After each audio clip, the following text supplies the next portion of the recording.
Okay, what's up, everybody? We got a lot of shit to talk about today. A lot of shit is on my mind. A lot of shit I want to do. A lot of shit I want to talk about. We're going to talk about China. Some things going on in China. First things first.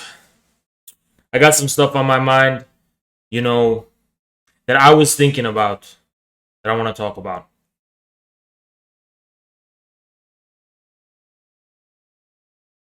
I want to talk about why communists must be traditionalists.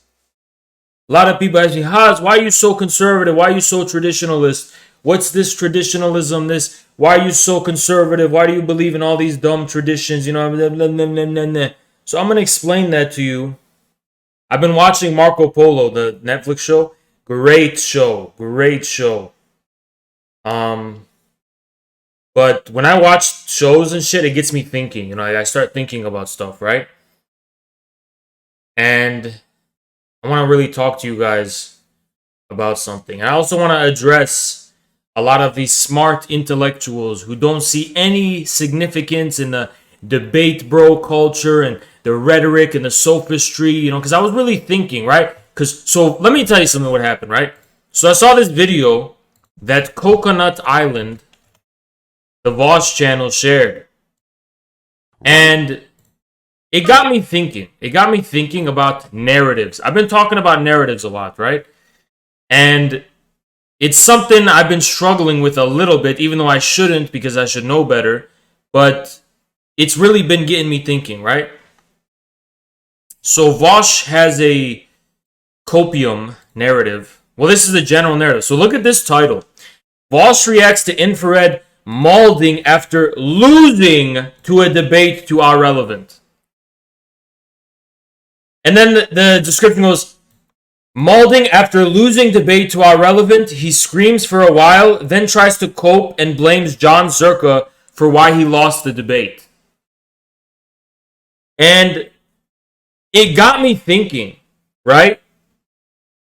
Why am I so mad at people spinning narratives when narratives are everything to begin with?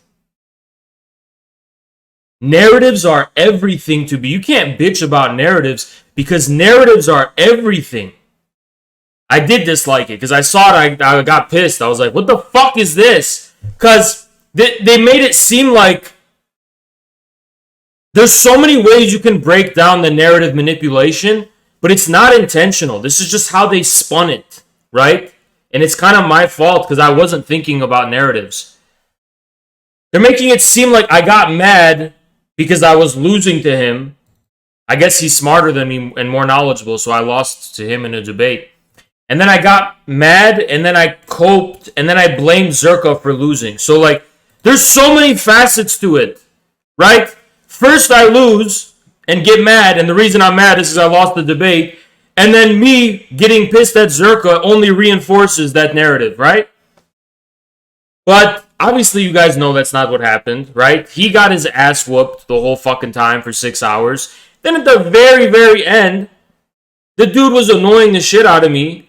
So I yelled. Of course, I yell in every debate. And then I got pissed at Zerka because he wasn't defending my character at the end. It wasn't about the debate. It was about the personal... Baby, let's go. Thank you, Singman. It was about the personal attacks and defamation, okay? At the end, at the very, very end. But, you know what? Anyone who bitches about shit like that is a cuck. And I'm going to explain why it's such a cuck-like bitch move to bitch about narratives. Because we could sit here all day and go... No, the narratives are wrong. That's not what happened. No, the narratives are wrong. It's not what happened. Narratives are everything. It's why we're doing this, right? It's why we're out here in this public sphere of public opinion and social opinion. Because ultimately, people are going to spin a narrative. They're not going to focus on the substantive content. Oh, didn't your big idol Zerka not defend you? So sad. Well, that's what they're saying. I don't know if that's what you're saying, but yeah, that is what they're saying. But They're making it seem like it was about the debate and not about the defamation from him in his chat at the very, very end. And that's what it was about. It wasn't about any debate. He lost every debate, right? But here's what I wanted to talk about, right? Why am I a Mongol? Why am I a Mongol, chat? Why do I say this is the Wild West? Why am I the Khan? Why am I a Mongol? What is going on here? What is this kingdoms and Mongols and battles that we're talking about, right? What is all this shit? Well, I'm kind of botching it, but we can look to Hegel for a second. Let's turn to Hegel just for a second. Promise you it's going to be very simple to understand. It's not going to be too crazy. It's not going to be too out of this realm. When you look at it from a Hegelian perspective, Hegel has a word. He calls it the spiritual animal kingdom. Right? The spiritual animal kingdom. So in Hegel's philosophy, he outlines how we as individuals realize our inner freedom through the external state. The state gives us rights and we oblige it with duties, right? But then he talks at the end in his philosophy of right about something called the spiritual animal kingdom. What is the spiritual animal kingdom? All of you people who have an issue with this debate, sophistry, and this rhetoric, and this smoke and mirrors, dishonest tactics, and all this rhetorical, emotional stuff, you should really pay attention here, right? Because I'm only going to give you one fucking chance to stop being nerds, and actually, I'm going to explain it to you intellectually so you can shut the fuck up and stop acting so high and mighty like you're above all this dumb bullshit, right? So with the spiritual animal kingdom, I'm not going to give you a thorough explanation. I myself am still struggling to really, really understand. It's so ambiguous what Hegel means by this to me, right? But the way you can pin it down is this. There is somehow a distinction between our inner subjective feeling as individuals and our intentions when we creating something or putting something out there in the public and the way it's going to be received by the public, right? So, for example, in my state of mind in this debate, it's just me bullying a nerd and putting a nerd in his place. And I'm not thinking about all of these, but the actual effect of what I did was just generate all of these extra narratives that had nothing to do with how I personally was experiencing it, right? Or let's say you're an artist, right? And you craft a work of art. And you have some kind of idea in your head of what this means and what it's about and what its implications are. But then you put it out into the public, and the public has an entirely different response and reaction. Well, for Hegel, that sphere of the public, narratives and rumors and, things like and judgments and perceptions and arbitrary perceptions, things like that, I think that's what Hegel means. I'm open to being corrected because here my knowledge is not. This is something I struggle with Hegel, was the spiritual animal kingdom still, but so I'm open to being corrected, but this is the spiritual animal kingdom. And the reason it's a spiritual animal kingdom is because just like the jungle in an animal kingdom, you cannot account for what the public effect is going to be. It's like a completely arbitrary kind of wilderness where and the reason debate culture is so fucking such a good example of that is the most arbitrary thing can tip a debate optically. Like if I'm in a debate with someone and I sneeze, I just sneeze, right? Let's say I'm debating someone and I sneeze and then I tear up just because of a physical reaction, completely arbitrary. The narrative is that in the debate I cried. They brought me to tears. It's a wilderness. You can't account for it. You can't control it. It's like an animal kingdom, right? And yet, the reason it's spiritual is it's because it's this kind of immaterial, intangible, sphere of perceptions and subjective interpretations and narratives that's just like spiritual. It's not something you can ground, right? So that's how I understand Hegel's spiritual animal kingdom, botching it and obviously not giving an adequate, full explanation. But that's how I understand it.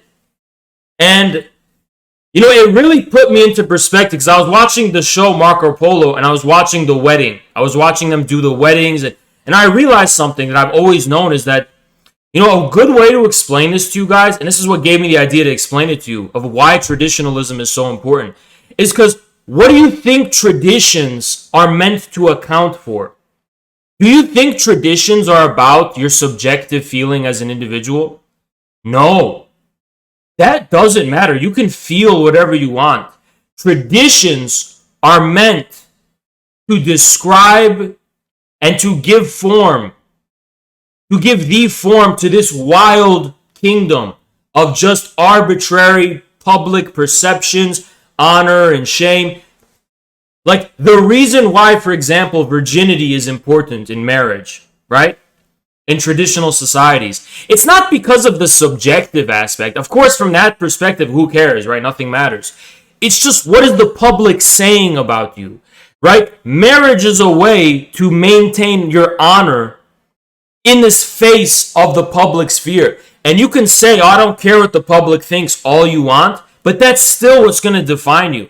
So traditionalism or whatever, right? All that is just a way of managing those things and being able to live in a society and live in some kind of like thing bigger than yourself while being able to manage the public perceptions and expectations about you in a consistent and,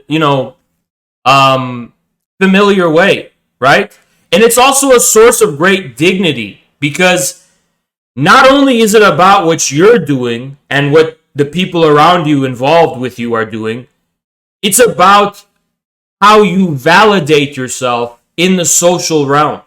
That's what honor means. That's what pride means. That's what dignity means. Are you guys following me or no? Should I just move on from this? Because this might be too smart for you guys to fucking understand,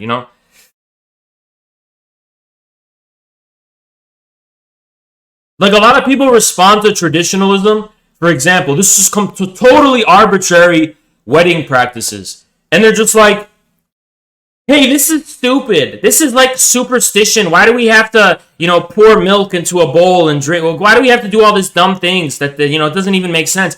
Because you're thinking of it in an individualistic way. You're not thinking about the fact that this is a way people manage and attend to this just public, and you don't really understand this until you're a public figure, because again, I can do the slightest things and narratives are going to get spun about me that are meant to dishonor me and shame me for things I have nothing to do with, right? Traditionalism is just a way to be able to manage that and just kind of conform to reasonable social expectations just so you can be a free individual. And my understanding of what it truly means to be a free modern subject is that we do need a traditional, substantive, completely arbitrary. It doesn't have to make rational sense to you. If we have this completely arbitrary way of ordering ourselves, we won't be thrown to the mercy of this wilderness of the spiritual animal kingdom where we're just being defined in ways that are unclear and not familiar to us and not accustomed to us and completely, at odds with who we are. Like on the one hand, we're private figures with inner feelings, right? And on the other hand, we're public people who are defined by the expectations and perceptions around us. And liberalism is trying to make it seem like those are the same thing, and they're not. Liberals are the type that go, well, who cares what the public thinks? That doesn't matter. All that matters is how I feel. But that's not true, because you're still being defined by these public perceptions. Like, look at Twitch debates. Do you really think Twitch debates are about like individuals battling their individual ideas? No, it's about people trying to save face in public from being humiliated and being, you get what I'm saying? It's you can act like you don't care about what people think, But that's every single reason for the actions you're doing can be explained on those terms. You know who's an example of a guy who doesn't care about what the public thinks? Me. At least in that debate, I didn't care what they thought. I literally just wanted to assert dominance over that guy. I didn't care what anyone thought. I just wanted to get in his head personally, right? And at least show the chat, yeah, look what I'm doing to your streamer. That's how I was thinking about it. But little did I know, I was being defined in a way that had nothing to do with my own intentions, everyone is psychology. They start doing armchair psychology. Oh, Haz is insecure. Haz is coping. Haz cares so much. And I don't care. Imagine you don't care about something and somebody goes to you, oh, you care so much about this. You care so much. What can you say? What literally can you say? You can't say anything. Right? It's what if you just don't care? What then? Right? The more you show that you don't care, the more they're going to accuse you of intentionally acting that way to cope with the fact that you do care. And it's but you can't complain about that. That's the thing. You can't complain about it because, again, we're not just subjective individuals. We are at the mercy of just this general perception that we're all trying to address and refer to, right? It's what people call optics, you know? And a lot of intellectuals, they come to me Haz, don't you think this shit is stupid? Actually, no one comes to me and says this, but I see people commenting dude, this is stupid. Debate bro culture is stupid. It's not actually about rational debate or anything. It's just about chest beating and guerrilla bullshit. And I think saying, yeah, that's very true. It's not a site of truth. It's not a site of intellectual truth, at least. 100% it's not. It's for example, look at the debate I had with Perspective Philosophy. Is that actually a debate in the public's eye about who's right and who's wrong on the meat and potatoes substantive points? No, it's a debate about who knows their shit versus who's lying and doesn't know anything. You know what I mean? That's how people are going to see it. And you got to understand that despite the fact that these debates are not a site of intellectual truth, they are some kind of site of truth. And to me, that truth is, how would I explain it? It's not a site of intellectual truth, but it's a site of ideological truth, if that makes sense. It's a site of it's just this vague optics of who is better? Who is better, stronger, better looking even? Yeah, that matters in a debate, believe it or not. Who's, it's things like that. It's not actually about intellectual truth. It's about a more fundamental social truth, right? And I want to represent a return to traditionalism, right? Because the reason I'm a Mongol is because just like the Mongols are roaming the steppes as nomads in this wild place where all bets are off, there's no established anything. We live in the Wild West in America. We don't have traditions. We don't have things to which we measure our honor and shame and dignity and tradition. We have none of those things. We don't have any sense of substantive truth. We only have a sense of subjective, individual, rational truth. We don't have any sense of this more fundamental social truth. And in order to be able to prevail, you have to win the Wild West. You have to be the Khan that conquers the wild steppe. You understand? I am roaming on a horse in the spiritual animal kingdom on the steppe. You understand? And I'm not just debating about intellectual shit, right? It's not just that. It's about defining the common social object that interpolates and defines our individuality. When I lose a debate, all of IGG look like bitches. That's why I've never lost a debate, by the way. You're welcome. When I win a debate, all of you gain confidence, don't you? You all gain confidence when I win a debate. You feel better about yourself because I am proving your dignity. I'm proving your honor. You've invested a piece of yourself in infrared. And you want to know why that is? And this is the unfortunate truth, because you don't live in a society where you can invest your soul in a tradition, in a custom that will just regulate your social soul, right? If you lived in a traditionalist society that had customs and traditions, you would be able to manage the ways you're validated socially, right? You'd be able to, like, on the one hand, be a private individual and also attend to the human need we have as human beings to be recognized by a bigger force than ourselves, and recognized in a way that's not incompatible with our humanity but affirms our humanity. It doesn't matter how arbitrary that validation is. Yeah, it could be a ritual where, I watched the show, the Mongol show, the Marco Polo, where, you go on a horse and you hunt, or it doesn't fucking matter what it is. It's not about what you're doing. It's about the meaning of what you're doing socially, right? Let's say, for example, let's use the Mongol show as an example, right? It's a totally arbitrary ritual where in order to prove you're a man, you have to go out into the forest, you have to hunt, and you have to bring back a prize. It's not about what you're doing. It's about what you're doing signifies, right? And so if you come back with a trophy, people say, yes, you're a man. If you come back with nothing, you're not a man. And now you guys would probably see that and respond and be like, that's so superstitious, backward, and arbitrary, right? What does being able to hunt have to do with being a man? And my answer to you is nothing. Absolutely nothing. And that's the fucking point. That's the fucking point. It is arbitrary. And the reason it's arbitrary is because there's no way to bridge the two. There's no way to bridge your inner being with how you're perceived socially. But at least with this stupid arbitrary ritual, you can manage that chaos, and just that chaos can just be something consistent and can have form.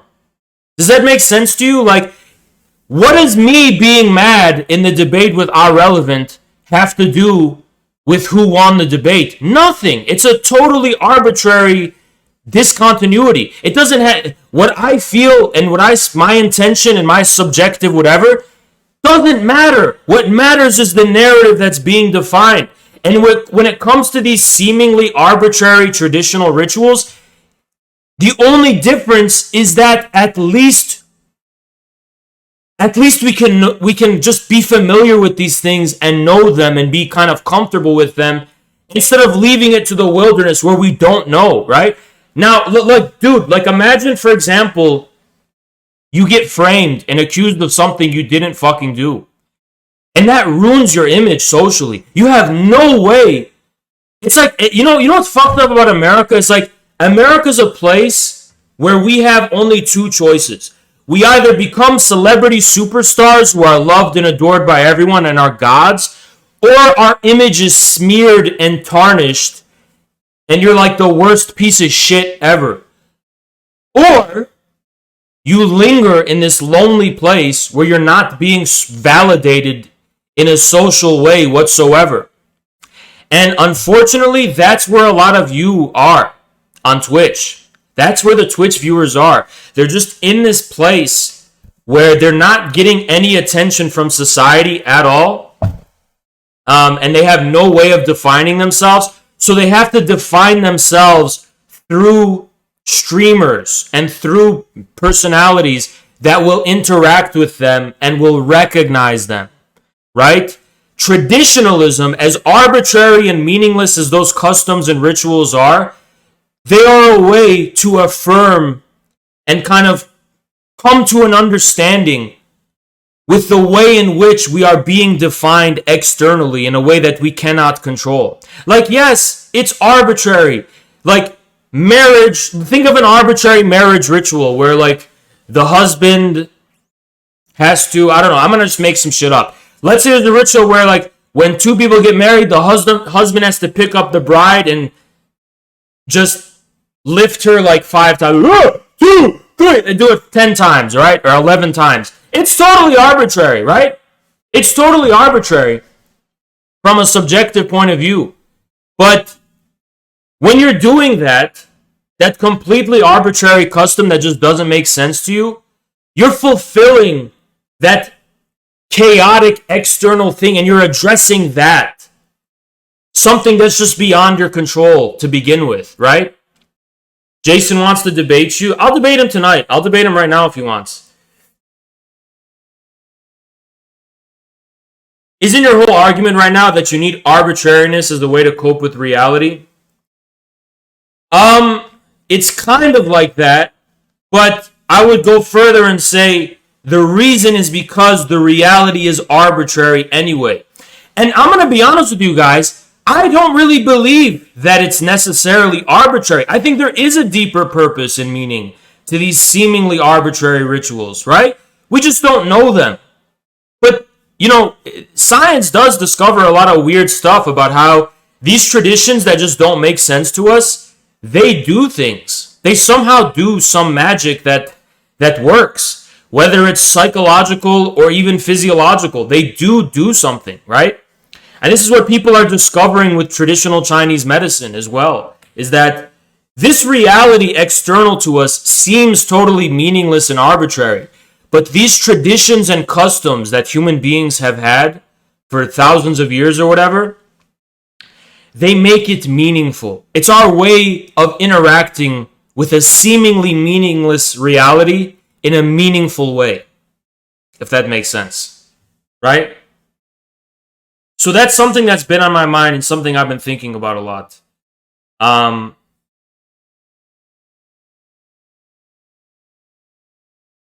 Yeah, it's how we cope. But it's not just how we cope. It's how we find meaning in reality. And meaning is not a cope. This is where dialectical materialism is different from Anglo-Saxon metaphysics. Anglo-Saxon metaphysics says reality is meaningless immanently, and reality itself, meaning is a cope. But dialectical materialism says meaning has reality. Meaning has reality. The things you're calling a cope actually have reality. So they're not a cope because they actually do have reality. Right? Meaning isn't just a human way of coping with a meaningless reality. Reality is meaningless because humanity is a part of reality. That's what you should understand.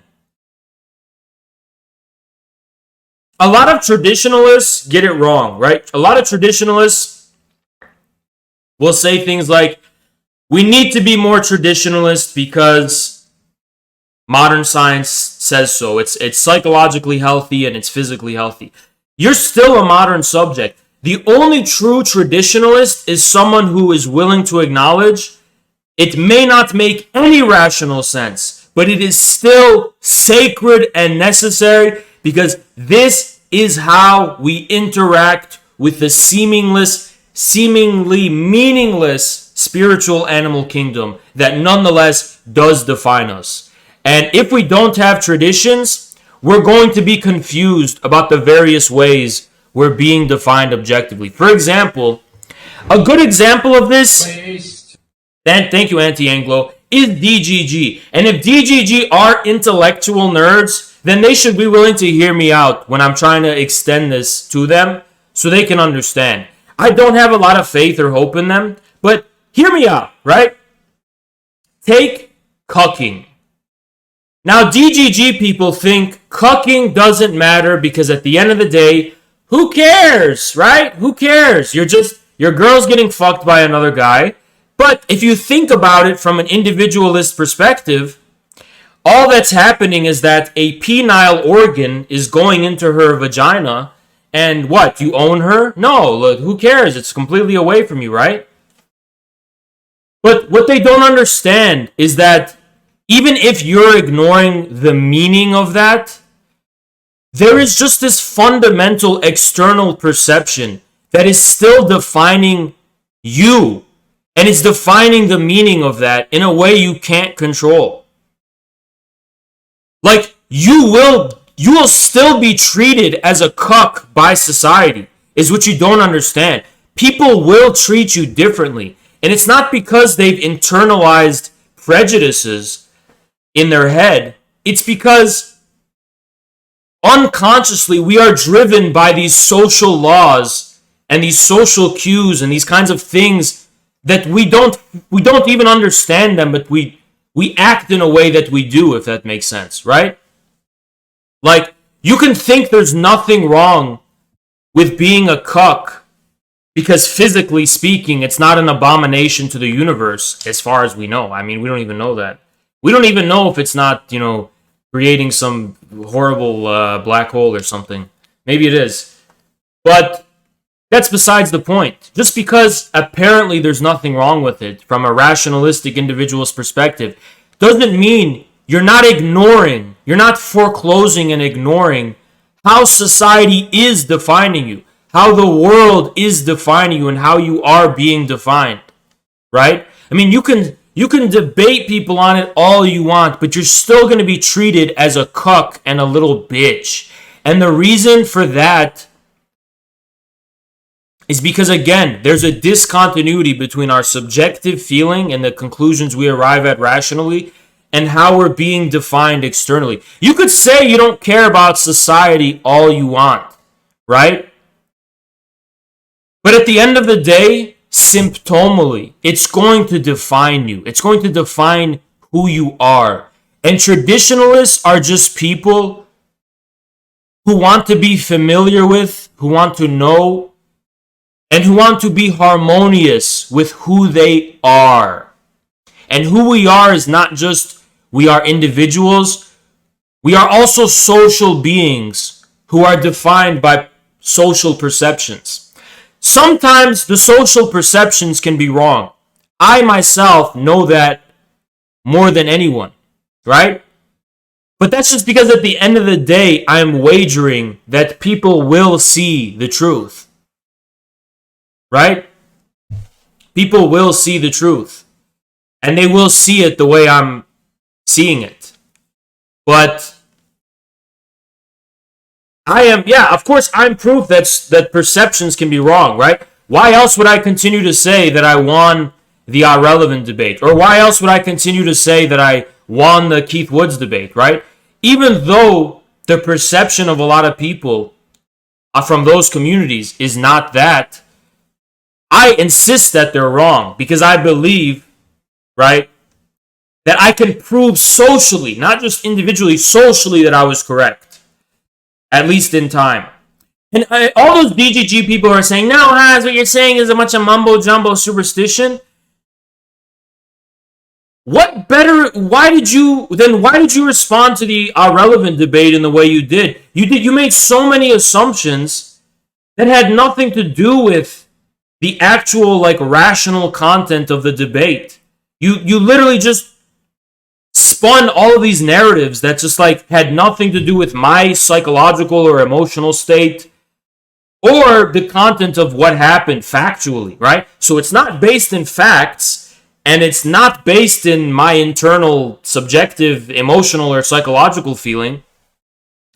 It's based in this third optical public eye perception that you're addressing.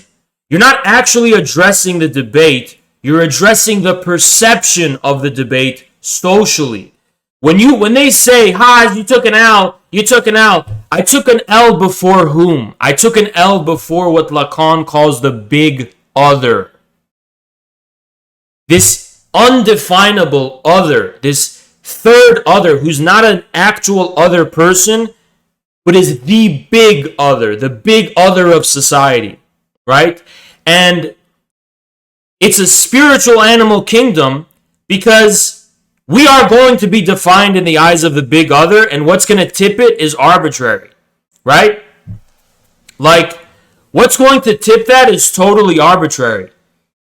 Like I said, if you have a debate and you sneeze and you start tearing up, they'll say, "Oh, you actually cried! You actually cried!" Because you can't just ignore this big other. Someone must lose and someone must win in its eyes. And when it comes to a debate, right? Or any confrontation.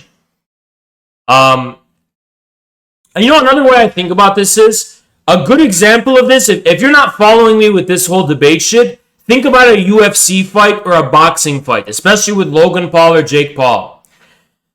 Actually, there is a good example. What wasn't that?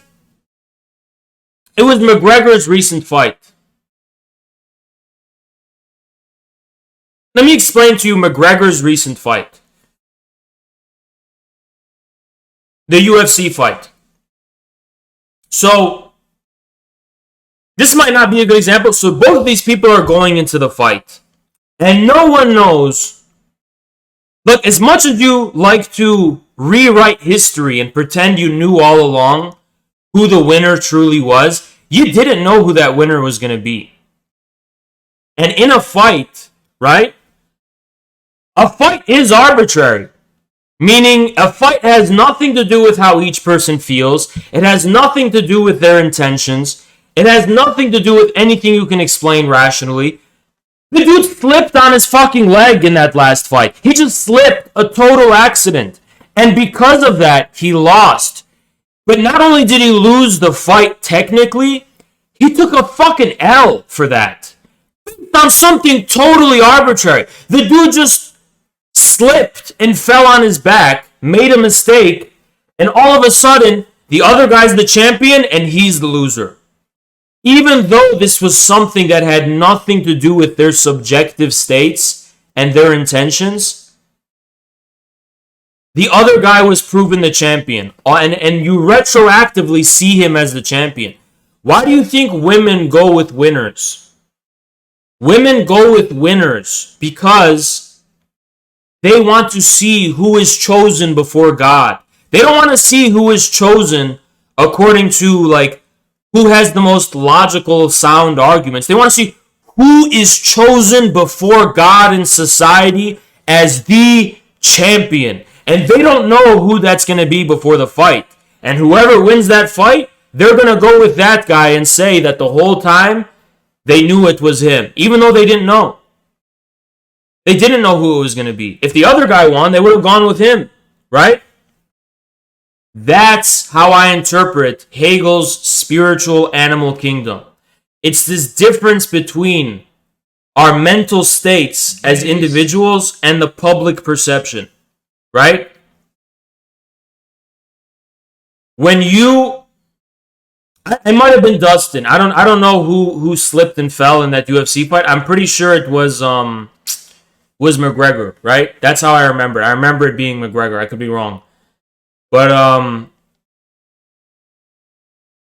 you know, you got to understand that traditionalism doesn't deny this arbitrariness. It just tries to give form to it. And arbitrary in the sense that you can't know beforehand. You can't know before the fact, right? You can't know before the fact who's going to win the fight. Because the fight's going to be... Did you guys know that in ancient Greece, when they had sport competitions between people fighting, no one thought of it as one man versus the other man. That's almost like a heresy, right? It was about who is chosen by God. Even though the only people participating in this fight are two individuals, the Greeks thought of it as who is chosen by God, because they knew that the individual is not going to win based on their own individuality only. They're going to base it on contingent and arbitrary factors that have nothing to do with their mental subjectivity.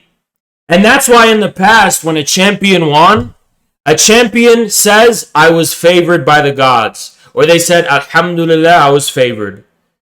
He could have been favored, but he wasn't. I was. Simple as that.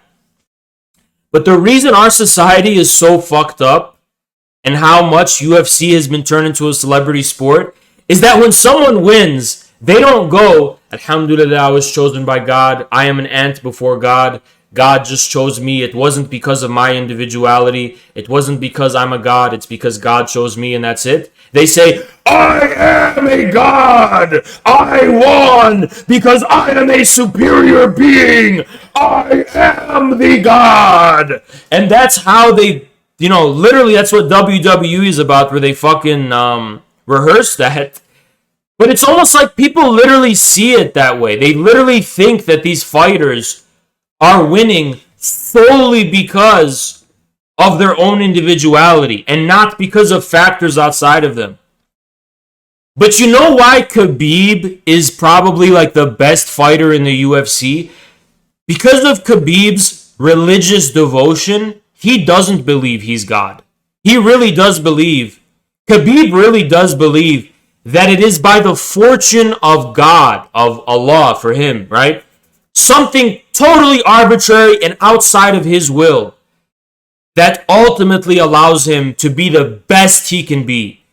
Now, you'd think that if you believe it's something left to the fate of God, that you wouldn't give it your best. But no, Khabib is saying, look, I'm not a God. I can only do my best, so I will do my best. Ultimately, it's going to be what God favors and what God wills, but I am open to this destiny of what God wills, right? Ismail donated $10. Thank you, Ismail. Thank you. Right? That's why Khabib, the same thing is true for soccer and soccer fan culture. Exactly the same. That's why Khabib is such a brilliant fighter, because he does unleash the greatest individual potential within him, because he doesn't worship himself as a God. He worships only God, and when he wins, he's humble. He says, Alhamdulillah, I was blessed by factors given to me, and I merely did with what was given to me. He doesn't say, I'm a God, I'm superior to everyone. He says, look, I was blessed by God to be able to do this. That's it, right? And Conor worships himself, which is why he's such a fucking clown, right? Based. This is very true. The GOAT sports players are focused on factors outside of themselves. Thank you, Mon Mission. And you're right, but I don't mean it in terms of making excuses and saying like, oh, you're blaming God or you're blaming someone else for it. I mean it in terms of you're just willing to at one point acknowledge, at a certain point, just acknowledge that there is an arbitrariness to this. There is factors that go into this. You can't predict, you can't control, you can't know beforehand. You won't have any absolute way to determine or certain. So you do have to put yourself in the hands of God and just believe. And honor, the reason why there used to be honor in sportsmanship is because you could think in your head, oh, this person lost because they're a little bitch, they ain't shit, and they should eat shit. Or you could just say, look, they lost. Maybe it's because they're not as skilled. Maybe it's because they're not as good. But at the end of the day, we are all at the mercy of God, and we are all at the mercy of a seemingly arbitrary and chaotic reality over which we have no control.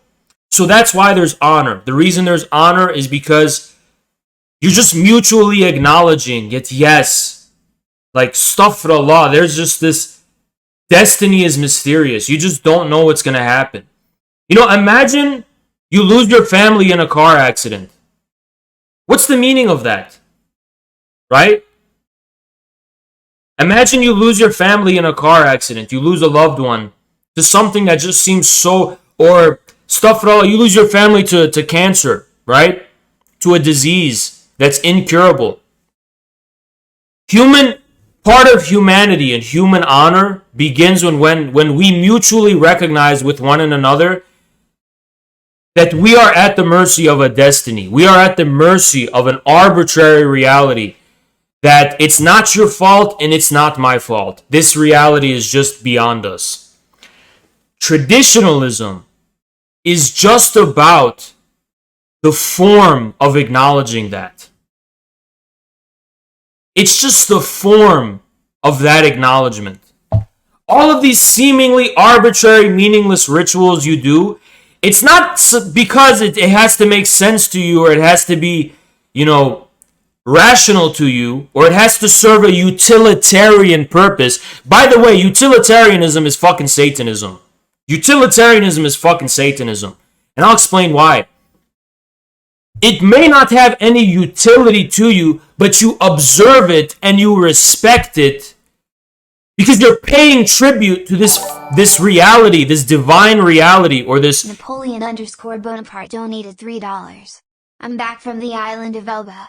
I'm forming a team. You in? Thank you, Napoleon. And yes, it's not...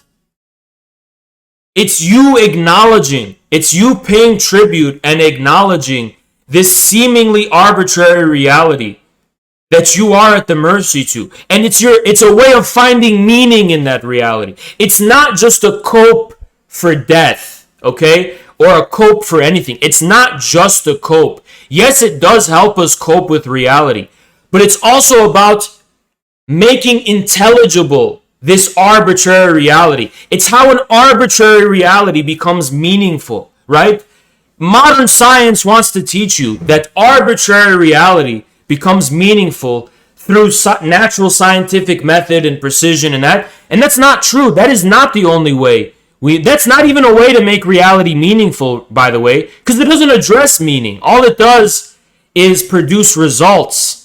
But those results don't have a meaning, inherently have a meaning, or at least don't apparently have a meaning, right? To us. Science does not make reality meaningful. What makes reality meaningful is from the perspective of modern science, totally random and arbitrary rituals we have in relation to reality. Because that's where reality is meaningful. That's where something arbitrary starts to follow laws. That's where something chaotic acquires the quality of lawfulness.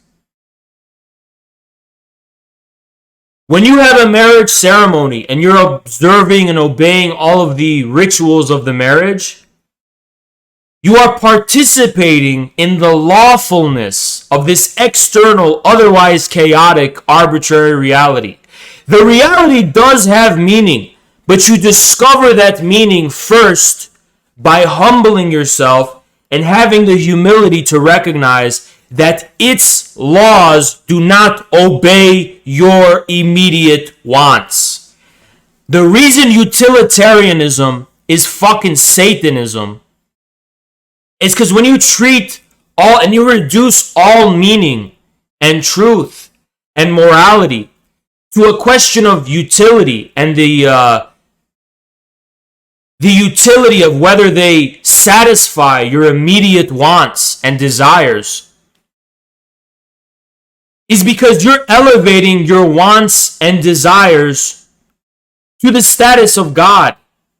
You're making it seem like everything has value and meaning only insofar as it satisfies what you want. Right? But what you want doesn't say anything about what you are.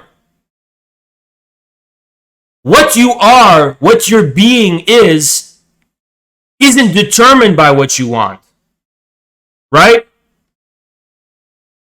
If you're just going to define everything based on what you want, and you're just going to calculate, how can I have the maximal pleasure? How can I have even the maximal happiness, me personally? And that's how you want to determine it and calculate it. What's basically happening is that you are ignoring and denying any engagement with the external reality as something meaningful. Meaning breaks down. Meaning itself breaks down. It doesn't address the question of what reality means. Reality means me being pleasurable, me being satisfied, me being happy. But what's the content of that? It's not meaningful. It's ultimately not meaningful. I want all. There are people who have created their entire system of thought, DGG, around being able to play video games. Is that meaningful? It's not meaningful. It's a way to distract you. It's a way for you to cope in the face of the need to find meaning in reality. It's not meaningful. There's no meaning in that. There's absolutely no fucking meaning in that.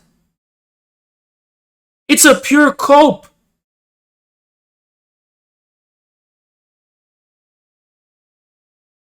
And there's always going to be factors that you cannot account for. And those things will get you.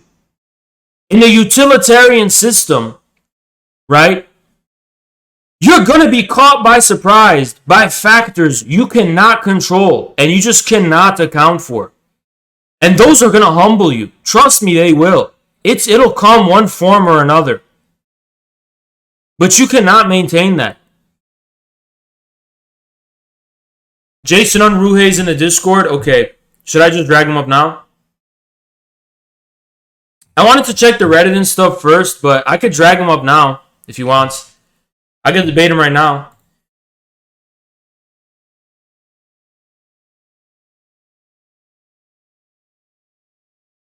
I could debate him now.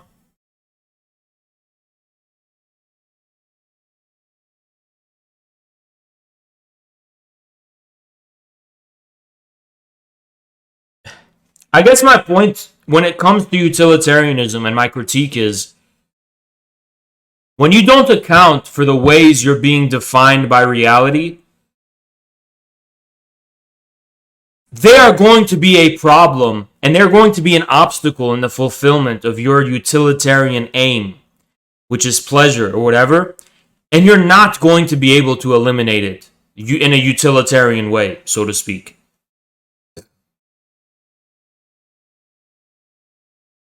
Alright, he's in show queue. Alright, I'll bring him up. Hold on. Let me blow my nose. I'll debate him right now. Alright, let me blow my nose. I have some shit in my throat. I'll blow my nose and stuff.